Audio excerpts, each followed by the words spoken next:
하나님이 창조하신 궁창.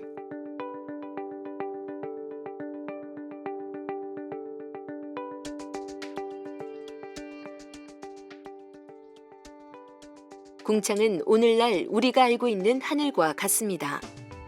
그런데 좀 이상한 것이 눈에 띄는군요. 궁창 위에도 물이 존재하다니 과연 어떻게 된 일일까요?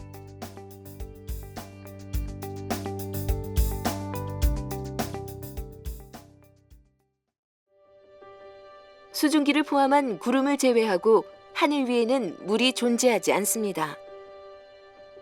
그런데 성경에는 궁창 위에 물이 존재한다고 말하고 있는데요. 궁창 위의 물에 대해 조사하던 중 놀라운 정보를 입수했습니다.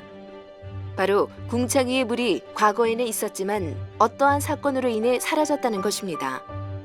궁창 위에 있었던 물은 왜 사라졌을까요? 그 이유는 창세기 7장에 있습니다. 바로 노아의 홍수입니다.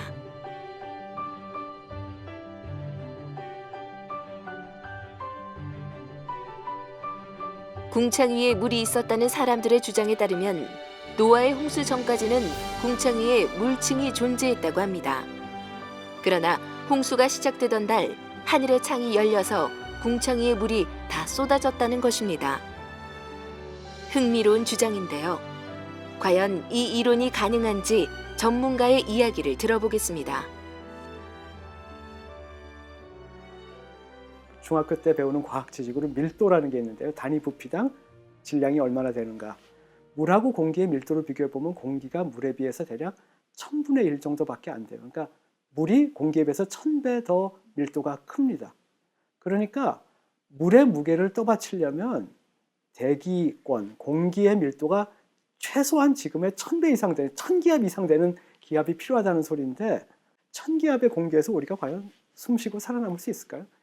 그리고 또 하나는 만약에 노아의 홍수를 일으킬 만큼의 물이 만약에 궁창 위에 이렇게 모여 있었다면 그 물은 아마 빛을 다 흡수해 버렸을 것 같아요. 바다 밑 1km 이하로 내려가면 거의 빛이 통과하지 못하는 암흑의 영역이라고 알려져 있거든요.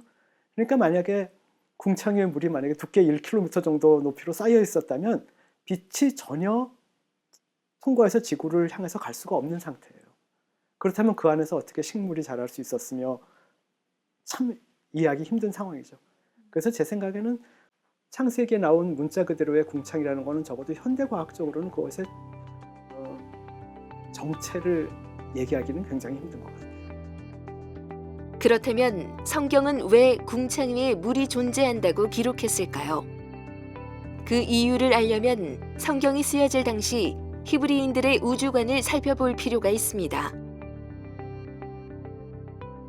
이 창세기는 그리고 구약 성경은 궁창 위에 물이 있고 궁창 아래에 물이 있다라는 이런 표현들이 있습니다.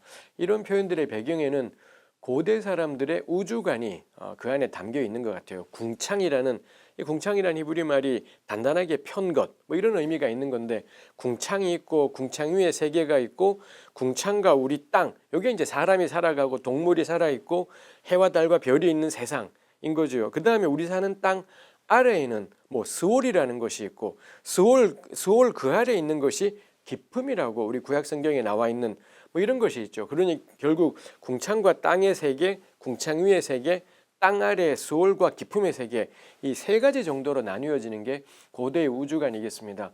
평소에 비가 이 정도 오는데 홍수가 나서 온 땅이 잠기려면 이 보통 비로는 안 되는 걸 거고요.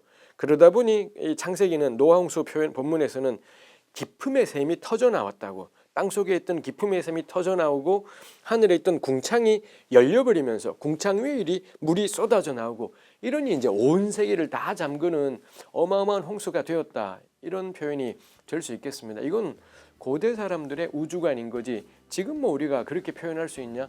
그럴 수는 없는 일인 것 같아요. 현대 과학이 발전한 오늘날 궁창 위에 물을 믿는 사람은 매우 소수입니다. 그러나 궁창 위에 물이 없다고 해서 성경이 거짓이 되는 것은 아닙니다. 왜냐하면 성경은 그 당시 사람들이 이해하고 있는 세계관에 의해서 하나님의 창조를 설명했기 때문입니다.